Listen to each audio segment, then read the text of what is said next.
보기 아름다운 계절 5월입니다. 푸른잎 사이로 비치는 따뜻한 봄 햇살이 반갑기만 한데요. 눈부신 5월, 최영철 수석 편집장님과 월간 개벽 5월호 주요 소식 살펴보겠습니다. 네, 편집장님 안녕하세요. 예, 안녕하세요. 네, 오늘 벌써 두 번째 뵙네요. 아, 네, 그렇습니다. 네, 오늘 좋은 소식 기대하겠습니다. 예. 자리에 앉으시죠. 예.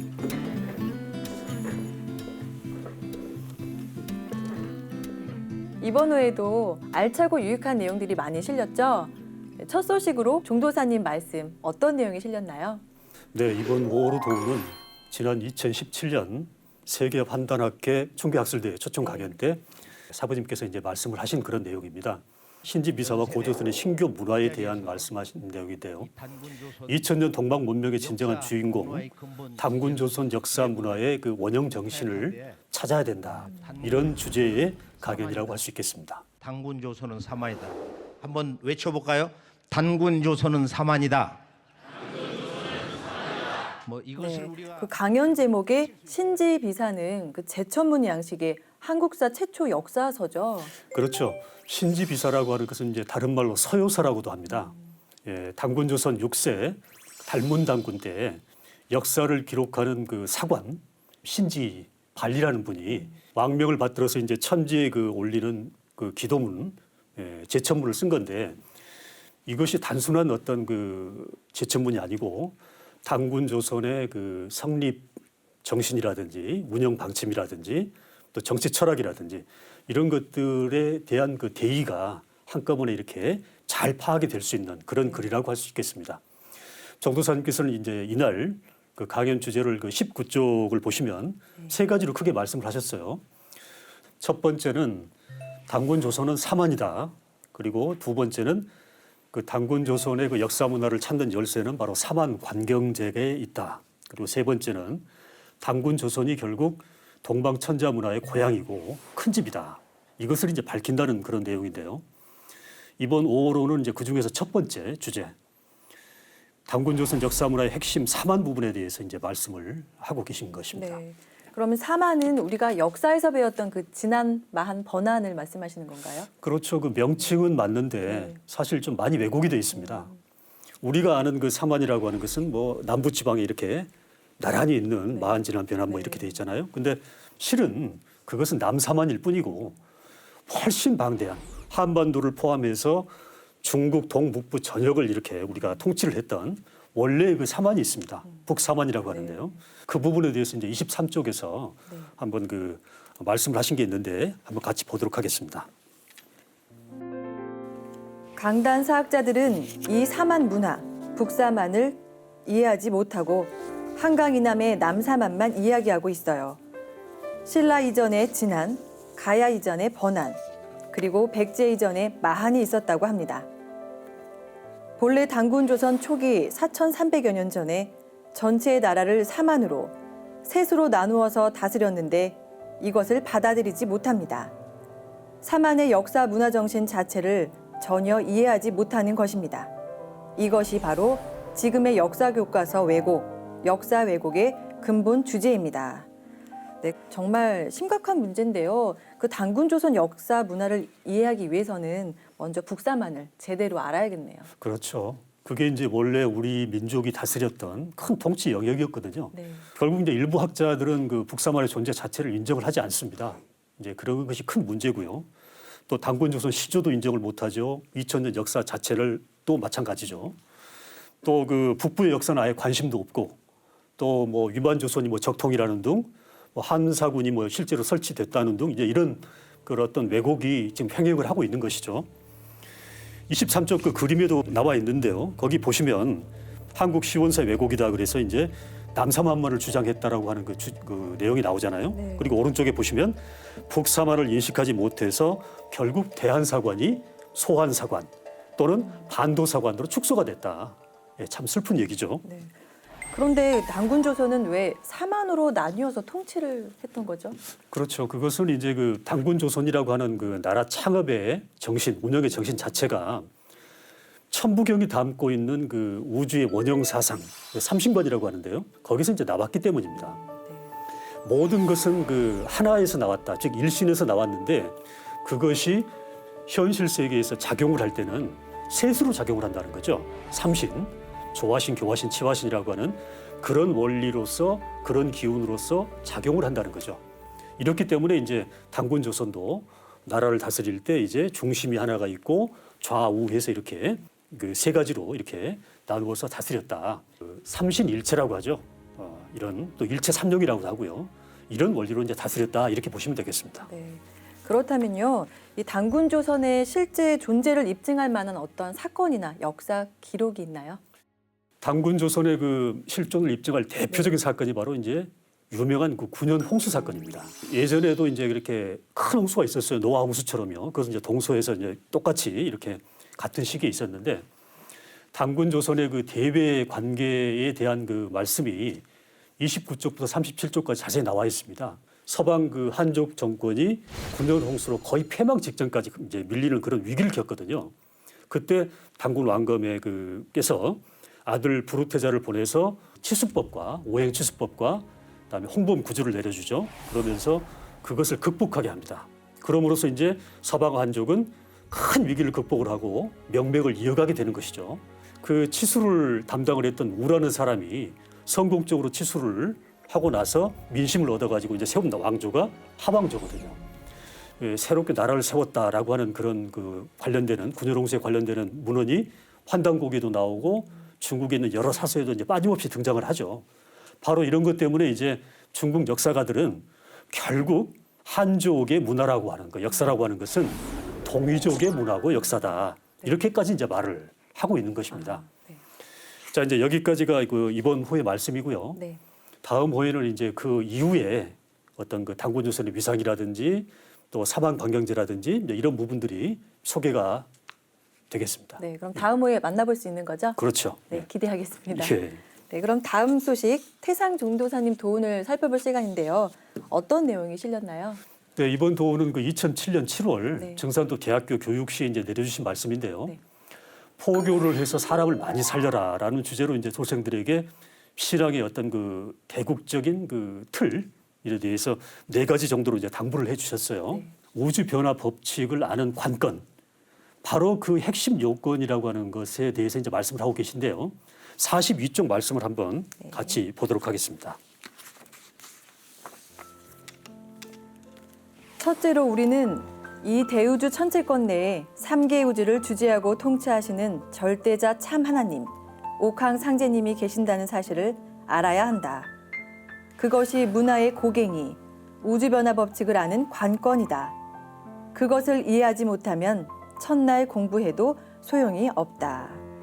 네, 대자연 질서를 주재하시는 상제님을 먼저 알고 공부해야 한다는 말씀인 것 같아요. 네. 천지자연이라고 하죠. 우리 환경. 네. 이것이 참 무심히 그냥 뭐 아무렇게나 돌아가는 것 같지만 실은 그게 아니라는 거예요. 상제님께서 그 조화의 손길로 주제를 하시면서 그런 것에 의해서 이제 모든 것이 생겨나고 성장을 하고 열매도 맺고 이제 그런 얘기죠. 사람 자체도 그저 이제 이렇게 보잘것없는 하나의 개체가 아니고 정말로 만물 중에 가장 존귀한 인존이 돼서 앞으로 다가오는 좋은 세상에서 살아간다. 이런 말씀을 하고 계신 것이죠. 네.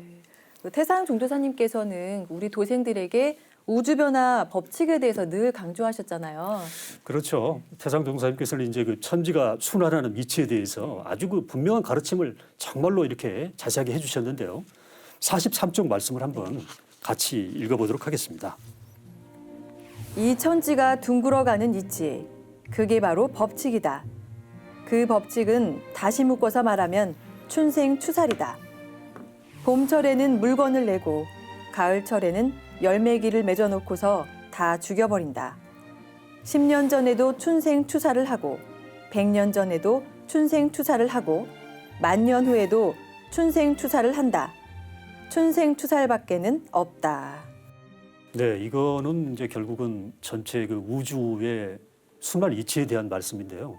봄에는 생명을 무조건 내고 가을철에는 이제 열매로 잘 여문 종자만 남기고 나머지는 이제 서리를 쳐서 다 걷어가는 이런 것이 이제 우리가 매년 한 번씩 보는 그런 그 천지 그 이치 아니겠어요? 우리가 사는 그 현 시점이라고 하는 것이 이제 크게 보면 큰 우주의 가을철로 이제 접어 들어가는 이제 길목에 있는데 이때는 지구촌에서 초목 농사를 짓는 것처럼 사람 농사를 짓는다는 거예요.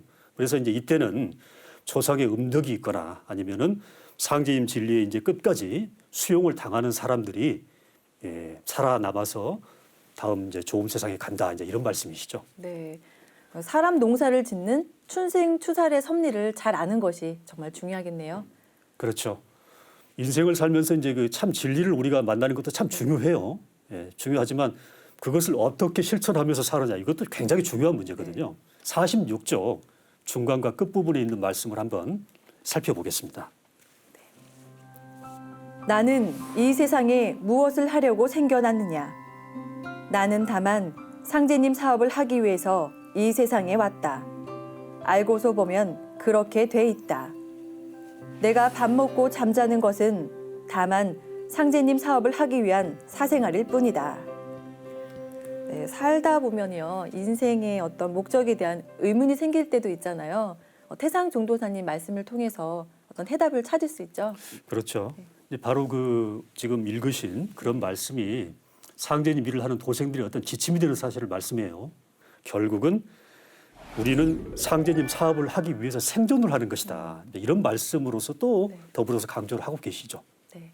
그러면 끝으로 어떤 당부하신 말씀은 어떤 내용이 있는지 알려주세요. 네, 태상 종사님께서 이제 도생들에게 당부하신 말씀의 결론입니다. 네. 48쪽 말씀 그 여러 부분이 있는데요.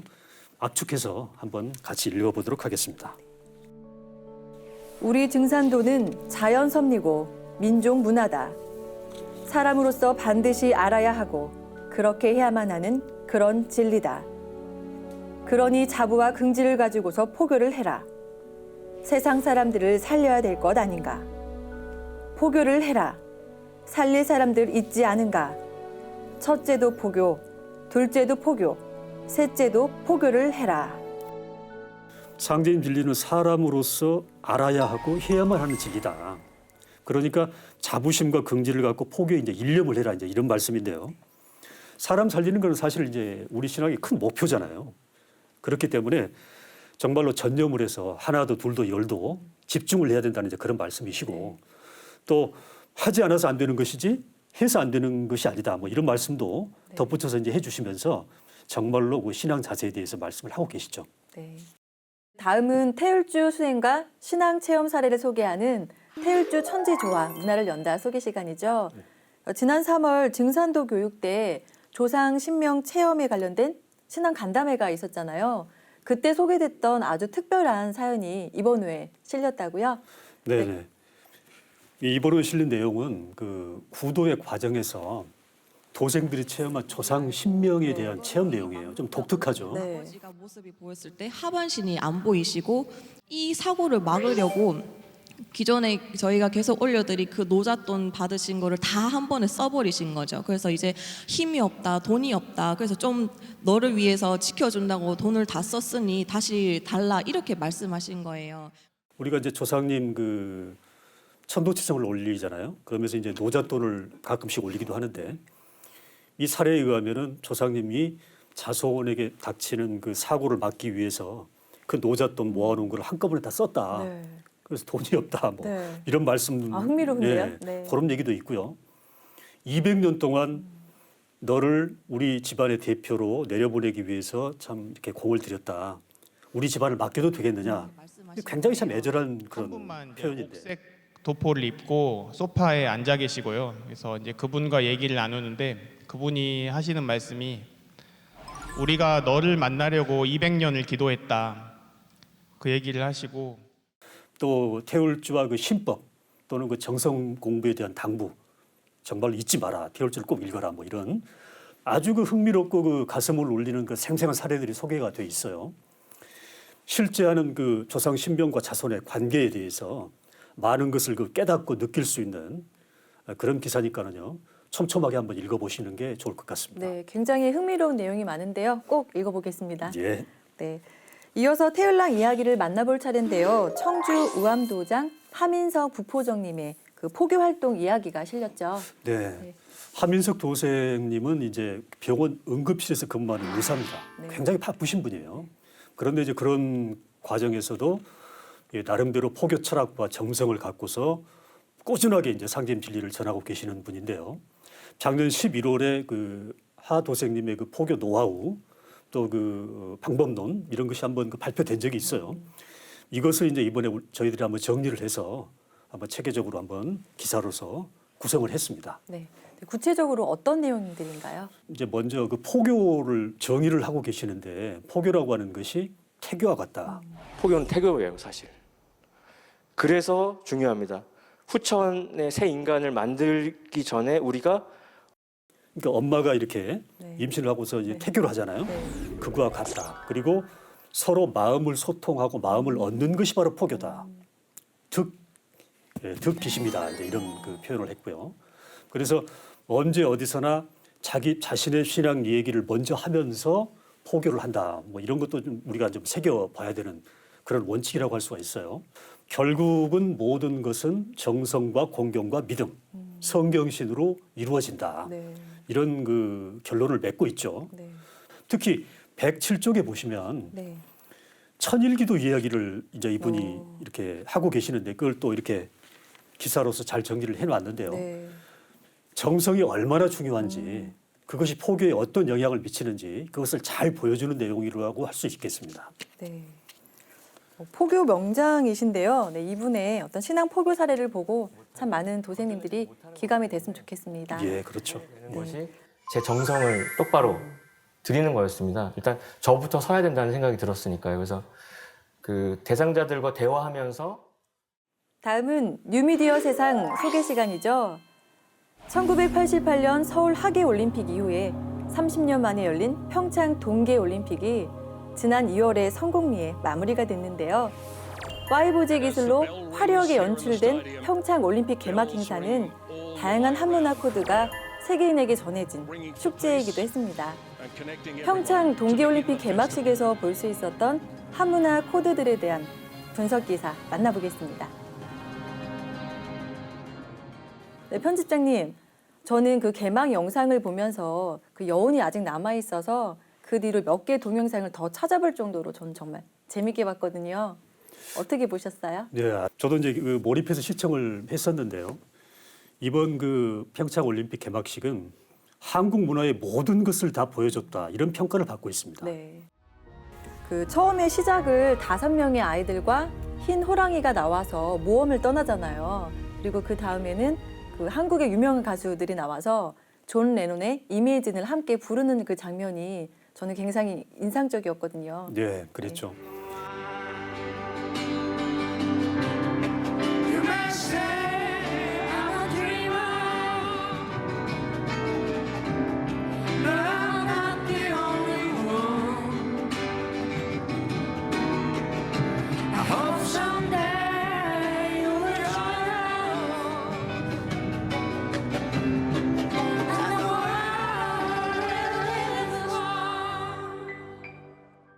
그 존 레논의 그 이매진 그 가사는 끝부분에 보시면 이제 모두가 다 하나가 되자 이제 이렇게 네. 끝나는데요. 바로 이제 그런 메시지를 핵심에 담고 있는 것이죠.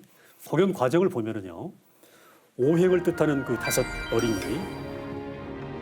그리고 이제 생장염장 그 만물의 그 순환 법칙을 의미하는 사신도 그리고 당군 신화를 기반으로 한 그 백호 수호랑 그리고 이제 그 곰이죠 반달곰 반다비 그리고 태고의 빛과 천지인 결국은 이제 천부경 얘기거든요. 네.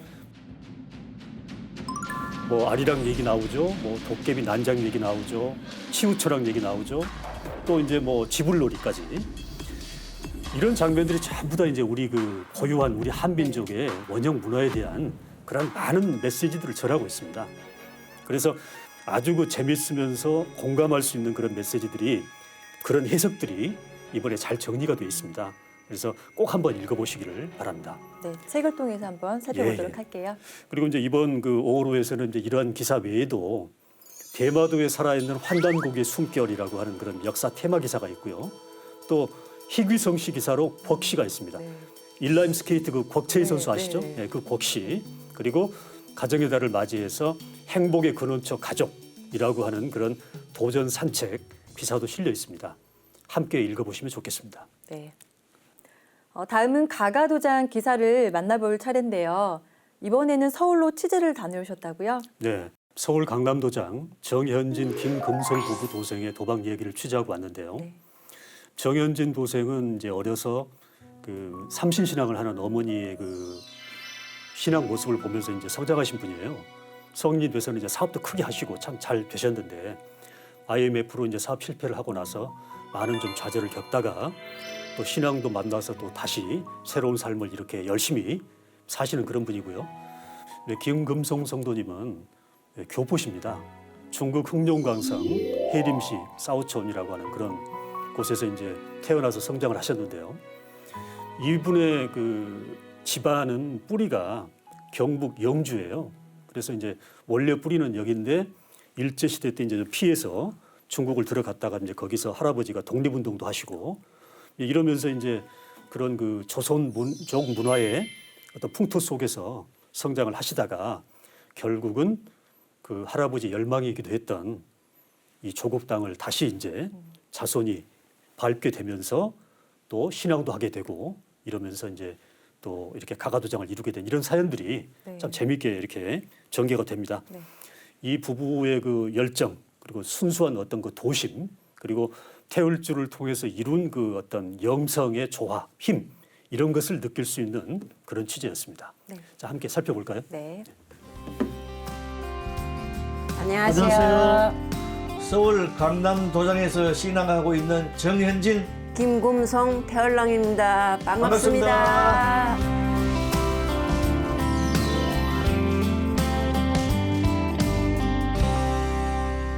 시골에 뭐 160가구 되는데 뭐 그 중에 최고 부자였어요. 이제 머슴이라 그래. 옛날에 큰 머슴, 작은 머슴도 있었고.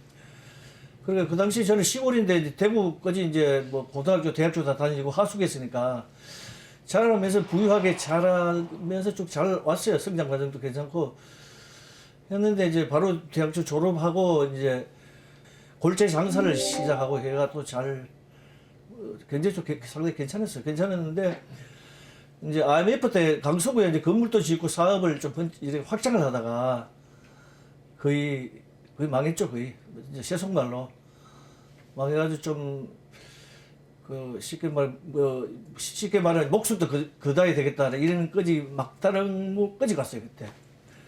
가가지고 이렇게 살고다가 엄청 과정이 쭉 힘들게 살아왔어요. 지금까지 엄청나게. 정산도에 돌아서 생각하면 아마 조상님들이 아마 저를 이렇게 큰 공부를 시키기 위해서 아마 아마 그래서 이제 지금 생각하면 나를 큰 인재를 만들기 위해서 고통을 줬구나. 그 지금은 정산도 입다고 보더라. 내가 쓰임을 받았구나 이 조상님한테. 지금은 그걸 생각하니까 이제 고맙다고 조상님한테 감사합니다 이렇게 생각하고 있어요 지금.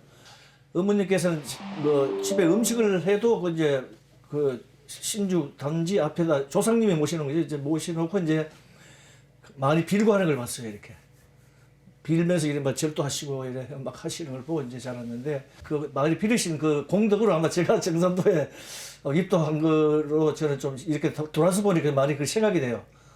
아마 이제 삼신신앙을 했으니까 이제 상진님께 일종의 빌었는 거거든요. 자손들이 잘 돼달라고 이제 그거 비는 걸로 해가지고 제가 아마 정산도에 아마 그 공덕으로 아마 들어온 것 같아요. 제가 보니까요.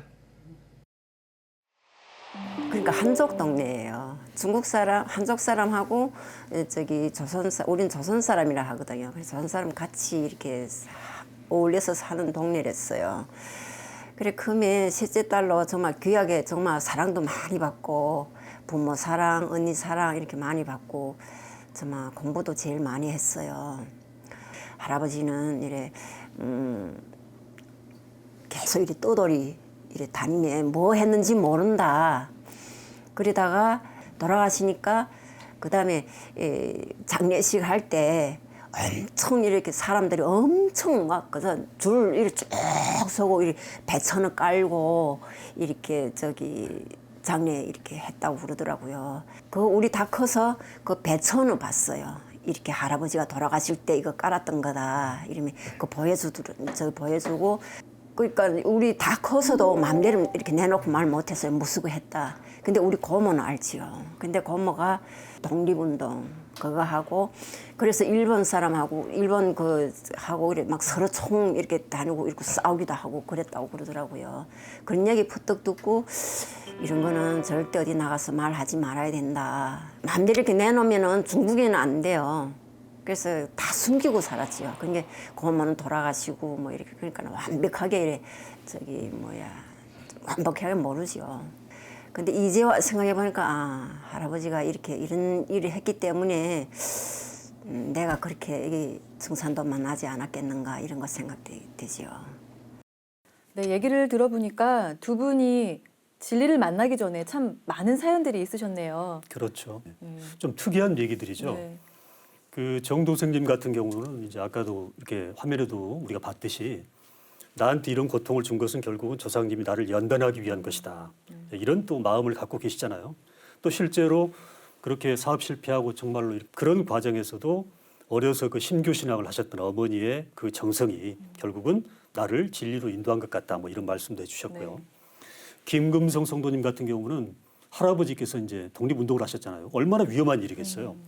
그게 이제 발각이 되면은 이제 집안이 전부 다 큰 화를 이제 미치는 이제 그런 상황이었을 텐데 그럼에도 불구하고 그렇게 열심히 민족을 위해서 자손을 위해서 열심히 하셨던 그 공덕, 그 인연으로 결국은 이렇게 진리를 만나러 이렇게 한국에 된 것 같아요. 오시지 않았냐 네. 뭐 이런 생각이 드네요. 그 당시에는 뭐 고생도 안 해봤고 뭐 돈도 잘 벌리고 그렇게 아주 잘 살아왔어요. 살아왔다가 어느 날 갑작스럽게 IMF라고 한국에 그 78년도 9년도 왔잖아요. 그때 완전히 그 강서구에 그 건물을 한 치면서 완전히 가정이 파탄됐어. 파탄. 이혼도 하고 그 당시에 경매가 그때 그 당시 경매가 다 들어왔어. 경매 들어왔는데 경매 입찰 받은 집에서 이사 비용이라고 300만 원이 줬어요. 이사 비용으로 그걸 가지고 이제 하곡동에 지하방에 이제 2칸짜리인데 보증금 200에 원래 30만 원에 들어왔어요. 거기요. 그래 그 짐 옮길 적에 비가 쭉쭉 내리고 그 고통은 아마 본인 내 자신만 알지 몰라요. 그게 세상이 거의 다 무너진 거 있잖아. 잘 나가다가 그래가지고 이제 한동안은 이제 저 인천 송도까지 가서 죽으려고 그랬어요. 한 번은 그러니까 막 울면서 이래. 진짜 그 당시 생각 눈물이 날라가지고 울면서 살아야 된다. 그러면서 나와서 살아야 된다 하고 식당에 취직한 거예요. 거기 있으면서 이제 내가 먼저 일을 했었고 이제 그 나중에 이제 여기 부인을 알게 돼서 이제 거기서 뭐 아주 삼생의 인연이 있는 것 같아요. 그러니까 중국에서 한 7일도 안 돼가 이제 만났는데 여기 어린이 대공원이라고 있어요 과천에. 그 놀러를 가자 그래서 한번 이제 같이 갔는데 이제 그 당시 이제 내가 혼자 사는 줄 알았던 거예요. 이혼하고 그 가게 주인한테 이야기 듣고 이제 내 일하는 집에 그 주인이니까 얘기를 듣고 이제 듣고 내가 혼자 사는 줄 알았어요. 이제 알고 이제 귀화를 하고 싶고 한국에 하고 싶으니까 그걸 좀 뭐 저기 혼인 관계를 좀 해달라 이랬어요. 혼인 관계. 그때는 안 된다 그랬죠. 안 된다 그러다가 어떻게 또 하다가 이제 내가 거기 이제 악착같이 돈을 모아가지고 이제 양재동 뒤에 삼원물산 뒤에 내가 칼국수 집을 내가 한 도평 되는 걸 근거에 이제 없는 사람이 바닥 짚은 사람이 이제 돈을 모아가지고 시작하면서 이제 거기 와서 또 일을 해줬어요. 이제 그때까지 부부가 아니에요. 이제 내가 아직 그 당시만 해도 왔다 갔다 같이 일을 했죠. 낮에 일하면서 이제 내가 정산도를 만나고 이제 그래가지고 허락을 한 거지. 이제 돈 닦으니까 그냥 해주겠다. 그런데 애들 데려오기 위해서 내가 제출했죠. 내가 좋아서 그런 거 아니에요. 얼마큼 이래 돈 드리겠으니까 어떻게 국정만 이렇게 해주면 안 되겠는가 하니까 우리 집안은 빼대 있는 집안 돼가지고 안 된다고 그러더라고요. 그 분명히 요것도 묻고 그런가 요것도 묻으니까 안 된다 그랬지. 근데 어쩐지 자꾸 이렇게 따라다니게 되고 근데 같이 있으면 내가 착각하던 게 사실. 지금 내 증산도 해가지고 얘 마음이 많이 변했어요. 사람이 많이 변했는데 처음에는 정말 쌀쌀 살살 맞았어요. 맞았어요. 말도 못 붙였어요. 근데 누구 이렇게 상대 못하게 했어요. 너무 남잔데 그래가지고. 그 세속살이가 중국에서 너무 그 뭐랍니까 찌들려 가지고 얼굴에 있잖아요. 얼굴에 잡혀가 있어요. 완전히 그냥 건드리면 터질 것 같은 이제 그래 잡혀 이렇게 있었는데 날카로웠지요. 그 이상하게 아마 그 조상 설령신께서 이 맺어주려고 아마 뭔가 기미가 있었던 것 같아요. 그러니까 나도 뭐 돈은 필요 없다. 내가 아마 그 당시 식으로 잘 했으면 뭐 지금은 골프 치러 다니고 세속에 빠져가지고 아마 정산도 자체 상제님 진리를 아마 만나지 못했을 거야 아마. 그러니까 천만 망했는 게 천만 뭐 다행이라고 생각합니다. 우리 오늘도 내가 물어봤어요. 네. 자기가 돈 많고 잘 살았으면은 내 같은 사람 만났을까? 네, 그랬겠지. 물어봤어요. 그렇게 물어봤어요. 네. 그리고 또 나도 난 처음에는 마음에 안 들었다. 이러면 오늘도 서로 웃으면서 이런 말 했거든요. 다들 이제 모르지. 좀 시간이 시간이. 예. 그리고 지금은 두 사람 다 서로 잘 만났다고 서로가 칭찬해줘요. 사실은 뭐 만나고 싸운 적도 없어요. 지금 뭐 말다툼한 것도 없고. 중산도 신앙하니까. 그 이 진리가 어떤 그렇게. 뭐 끈을 더 묶으신 거예요. 부부간에 이게 상당히 상인님 진리를 상당히 만난 게 고맙게 생각하죠. 이게 지금 생각해보면 죽음의 길을 갈 수도 있고 사는 길도 있고 상제님 진리 말씀 여러 가지가 있다 그러잖아요. 그러니까 좀 인생이라는 것은 좀 어려워요. 살수록 어려웠어 상당히. 지금은 이제 상제님 신앙을 하고부터는 뭐 즐겁고 희망이 보이고 진짜 뭐 도장에서 봉사 뭐 보직을 하는 것도 내가 인간으로서 최고의 그 봉사를 하고 있다. 만족을 느끼고 있습니다. 만족. 네, 두 분 도생님은 어렵고 힘든 시기에 만나서 서로한테 정말 힘이 돼 주셨네요. 그렇죠. 네. 그 두 분이 이제 가정을 이루면서 사실은 처한 환경이 참 열악했잖아요. 그렇게 고초를 겪던 두 분이 그것도 중년의 나이에 서로 또 만난 거거든요. 환경이 너무 달랐잖아요. 그런데 그 과정에서 이제 더 플러스 알파가 됐던 것은 상진님 진리를 또 이제 그렇게 네. 두 분이 합쳐지는 과정에서 또 만났다는 거죠. 이러면서 이제 더 삶이 단단해지고 취재를 이제 여러 번 다녀보면 도방마다 분위기가 다 달라요. 네. 그런데 여기는 정말로 제가 좀 인상 깊었던 것은 서로 존중하고 밝은 분위기라서 좋았어요. 네. 왔는데 지금 뭐 이것이 계획이나 이제 상고를 들고 왔어요. 들고 왔는데 그 당시에 이제 저는 장사가 안 돼가지고 이제 임대료도 못 내고 막 계속 적자 봤어요. 적자 막 그 상당히 어려워가지고 부동산에 이제 그 가게를 내놨어요. 내놓고 있는 찰나에 왔어요. 내 머리가 좀 아프겠습니까 그때? 책을 가져왔는데 내 지금 머리 아프니까 책 볼 정신도 아니고 못 본다. 한 장도 안 봤어요. 한 장도 안 보고 이제 그분이 그 내 이야기만 좀 들어주고 그냥 간다고 가면서 이 대로가에 여기 4층 건물에 그 우리 공부하는 데가 있으려고 와보래요. 그래 이상하게 저녁에 뭔가 끌려요. 내가 가고 싶은 거예요. 마음대 동요를 했어요. 이제 동요를 했는데 한 10시 이제 장사를 마치고 10시쯤 이제 가니까 그 당시에 최만석 포정님하고 그 정지상 집정님이 깜짝 놀라요. 이 밤중에도 왔으니까 이런 연고로 낮에 그분이 왔다 갔는데 나 뭔가 이상하다. 그 책이 궁금하다 이제. 교육실에서 이제 우리 시계 팔관법 있잖아요. 이제 팔관법을 이래 상제가나 우주관을 그 불과 한 1시간 정도 들었나요? 들으니까 이게 맞다 이거 내가. 결론이 맞다. 그래도 궁금하다니까 정금정하고 알아보고 싶으면 내일부터 와버려요 그게.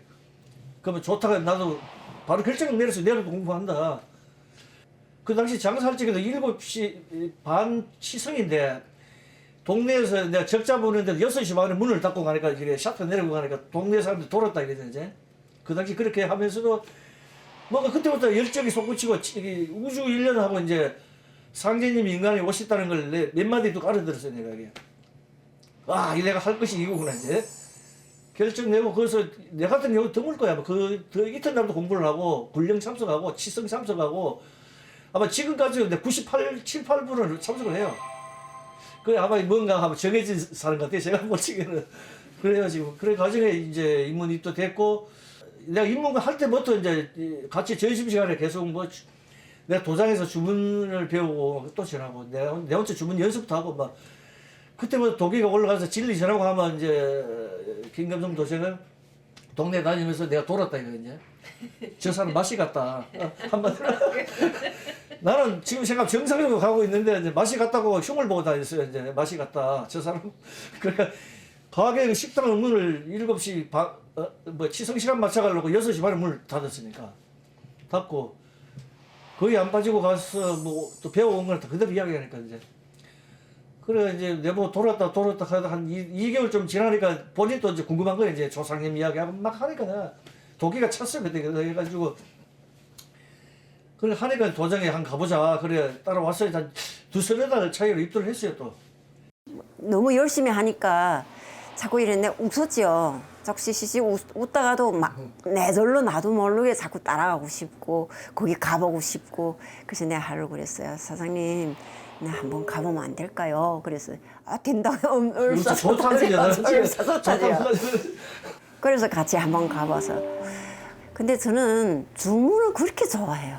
주문을 태울 줄 있고 그다음에 그거 하면은 엄청 좋아요. 그래서 마음이 이렇게 즐겁고 막 뭐 기분 난다 할까 그렇게 하고 항상 보면은 저기 조상들이 내 조상 저 하늘에 있겠지 이런 생각도 많이 하고 그러니까 신명하고 신인이 합일이라고 이러니까 내하고 저기 조상이 한 마음이 돼가지고 하늘에서 나를 항상 이렇게 지켜보는구나 이런 생각이 많이 들고 이래 어쨌든 난 태울줄 읽으면 그렇게 좋아요. 그렇게 태울줄 읽어서 저는 그리고 이래 보면은 정말 기숙 많이 읽는다 할 거예요. 태울줄은 많이 읽는데 그래서 처음에는 입도해가지고 입도해서 너무 주문 그거 외우느라 열심히 외우느라고 일하면 외우니까 제대로 못 외우지요. 그 외우느라고 열심히 외우다가 뭐 이렇게 일 제대로 못하니까 식당 다른 집에 가서 일하면은 식당 일 잘 못하니까 막 잘릴 때도 있고 그래도 뭐 두렵지 않아요. 그 전에 우리 남동생 둘이 먼저 갔어요 하늘나라 암을 갔는데 우리 형제들이 엄마로 인해 가지고 다 복윤자예요. 웬 막내가 먼저 가고 그 이듬해 큰 남동생 가고 그다음에 그 이듬해 우리 엄마 돌아가시고 그다음에 작년에 우리 조카가 갔어요. 그러니까 해마다 정말 마음을 많이 상처 입었죠. 그런데 16년도에 몸이가 영 안 좋았어요 내가. 그래서 가서 검진하니까 그러더라고요. 복윤자라 그때까지 난 복윤자라는 거 몰랐어요. 복윤자인데 이래 큰 병원에 가서 다시 검사해봐라 그러더라고요. 그래서 저 보라매 병원에 갔댔어요. 보라매 병원 가가지고 저기 CT 찍고 그다음 MRI 찍고 그래 다 그러니까 이래 CT 찍었는데 이 작은 간이가 암이라는 거지요. 한쪽에? 네, 한쪽에 작은 간이가 큰 거하고 작은 거 있는데 작은 게가 이게 암이라는 거죠. 그래 그거를 떼내면은 이래 잘할 수 있으니까 빨리 떼내라고 그러더라고요. 그래 수술한다고 그러니까 그때 수술한다니까 뭐 해라는데 어떻게 해요? 그때 왜 심각한 게 여기 이제 암 수술되고 나도 신앙을 못 해요. 예. 심각한 그래서 문제. 그래서 그다음에 수술한다 이래 결정하고 누군데도 내가 안 알렸어요. 누군데서 안 알리고 좀 어떻게 극복해 보자고.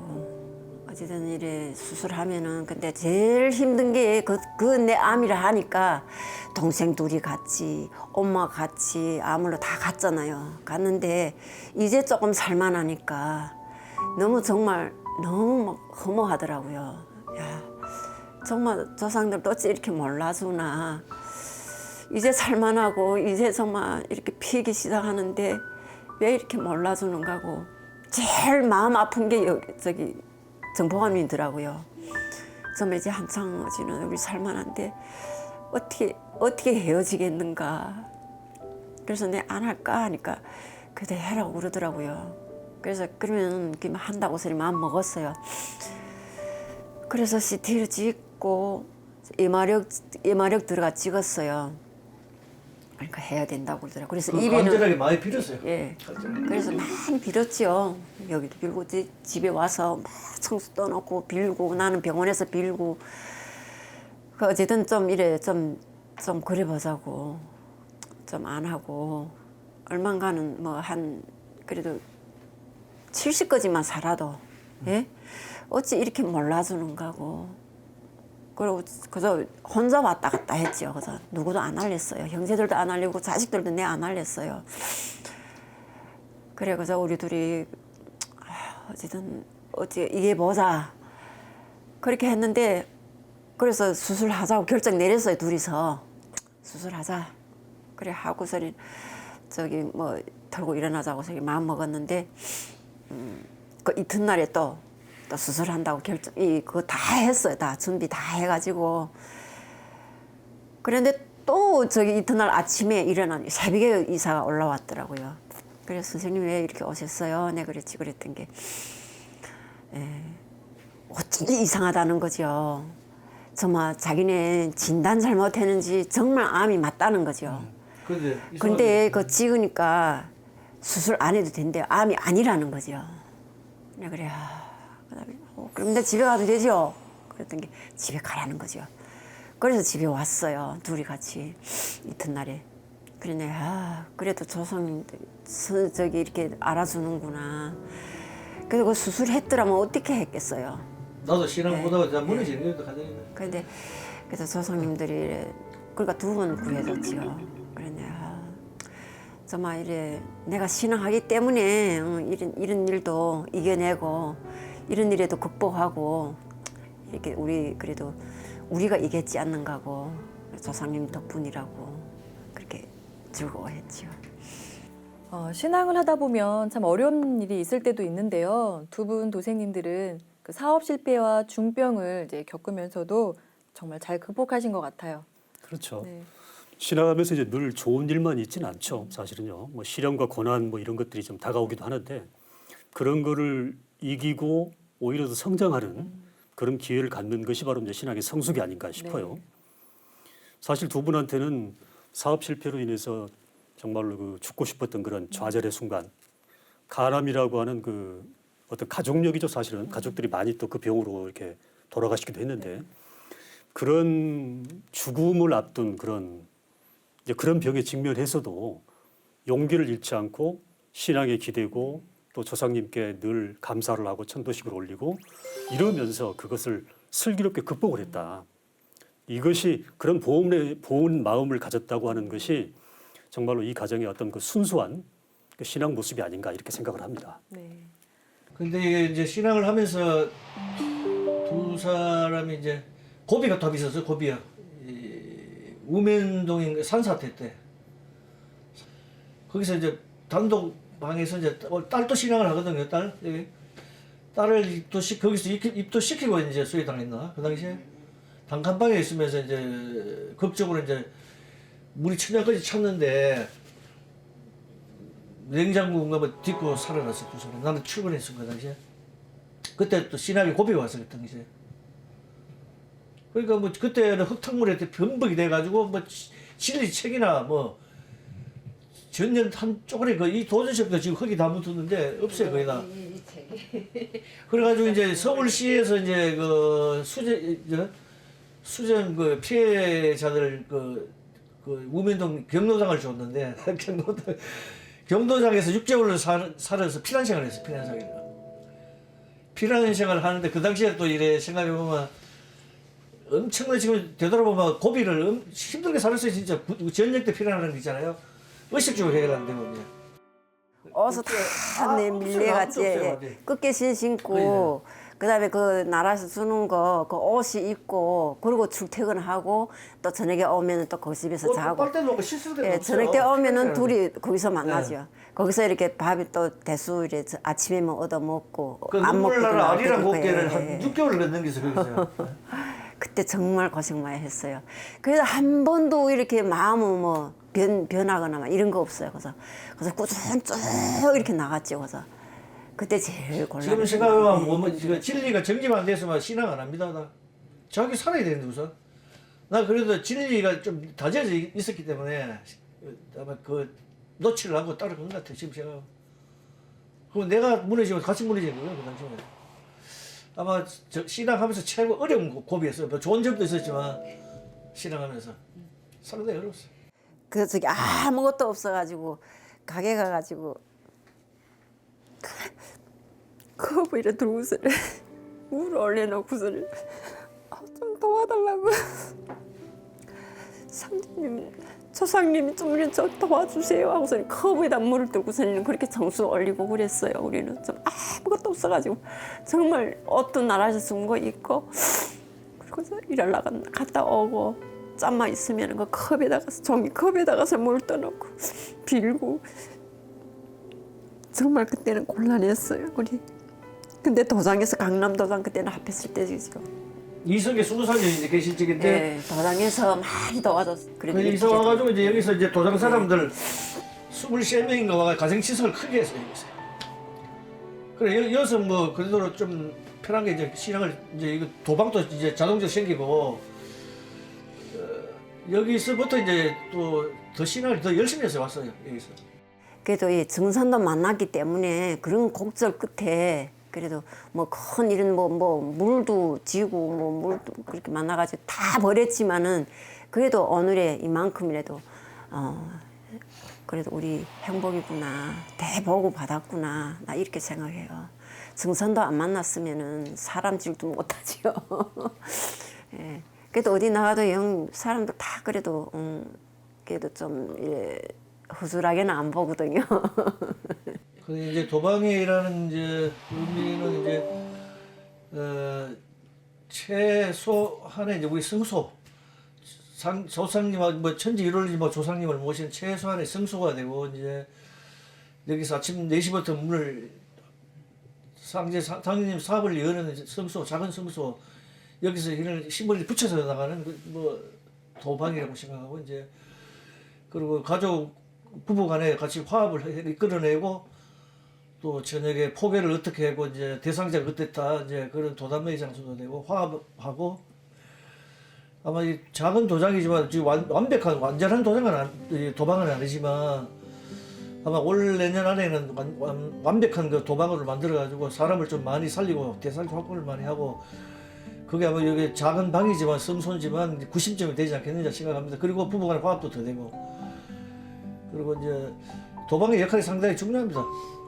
처음 아침에 눈을 뜨자마자 바로 봉청수를 올리고 처음 시작한 성소 최소한의 물을 올리는 예절부터 수행부터 들어가니까 그러니까 이제 아침 문을 그 하루의 시작이 이제 여는 그 성소죠 성소. 아마 어제 15일날 그 수군 인계도장에서 입도하시는 분은 아마 저같이 닮은 사람이 들어온 것 같아요. 아마 그게 좀 많이 기쁘고요. 그분은 21일 동안은 이제 인계도장에 하루도 안 빠지고 21일을 정성수행하고 21일을 8강법을 공부를 다 했대요. 그럼 이 양반은 들어오기 전에도 상생방송 시청했어요. 하고 태열궁에도 한 2분 인도를 했는데 입도를 안 됐어요. 안 돼가지고 작년 6.25 천재도 가고 했거든요. 했는데 안 돼가지고 그때 올라와서 내가 7월달인가 이제 정상도 진리책 있잖아요. 새로 나온 거. 그걸 우편으로 보내줬는데 한 서너 달 읽고 진리가 정리가 됐다 이거 자기가. 진리가 정리가 돼가지고 이제 모든 것을 다 정리했다. 천하사를 위해서 진짜 일꾼으로 한번 뛰어보겠다. 그래가지고 입도해서 너무 좋았어요. 좋았고 개백 다이제스트를 이제 타이틀을 걸고 이제 문자를 보냈어요.